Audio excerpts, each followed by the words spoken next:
What if ultra processed foods aren't as bad as you think? So clearly, you have to guess. We can look into this. I haven't looked into this, but this happens all the time. Who paid time for this article, right? We know media outlets have sponsors, they have big marketing departments to get funding to continue to be a profitable organization. And then I think once they saw a lot of the backlash, it quickly turned to, So I think when people were frustrated with Times for printing this article, then they were like, wait, this isn't our opinion. It's this one dietitian's opinion, which what? was interesting as a dietitian that week. It was like, Yes. oh man, we're getting slammed this week. Right. You see that kind of kick in the can of like, whoa, whoa, it's the dietitians, right? And then they're not wrong. But at the same time, like, where'd this article come from? Because if you're a dietitian, and for those that aren't aware, when you're a dietitian or health professional, especially if you're out there on social media or you have your own practice and website, you get approached by many media outlets to say, hey, can we use you as a quote? Can we put your name Can we pay associated with you? this article? And they'll pay you money. But then follow that money, right? Where's this article even coming from? Where are they getting the budget to pay this dietitian? And then for them to just throw it all on this dietitian, why one dietitian is speaking up for ultra processed food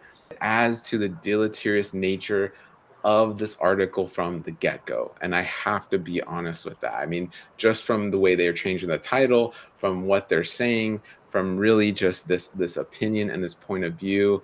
Again, I know context matters, and that's why in the context of where we are, and literally in the section, I don't know if you guys can see it here, but if we look at the top, it's health, diet, and nutrition. What about this article is healthy and nutritious? It's just all of it kind of puts that kind of taste in your mouth of like, why are we doing this and why now, right? So it's very interesting. And I think the good of it, though, I would say, is we're having this conversation. The good of it is we can hopefully add that context with our patients.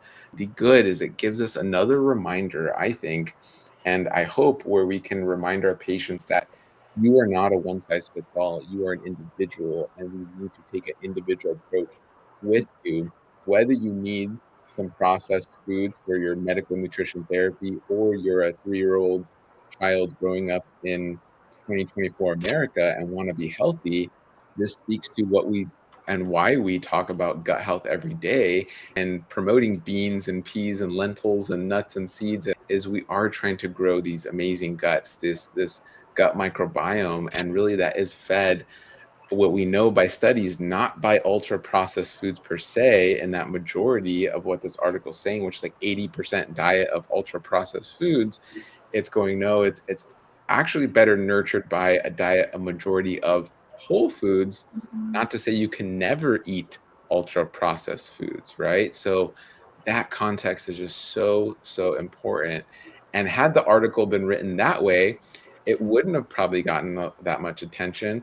Who would fund an article on Whole Foods? Maybe the Walnut Council or the Avocado Board, maybe, but likely not. It wouldn't be on one of the big center pieces of time outlets. So it's hard, right? It's hard. They want those clicks. Time is a business. Time wants to make money, and this is very controversial, and it gets them the clicks, right? We're all talking about it. So there's so much there.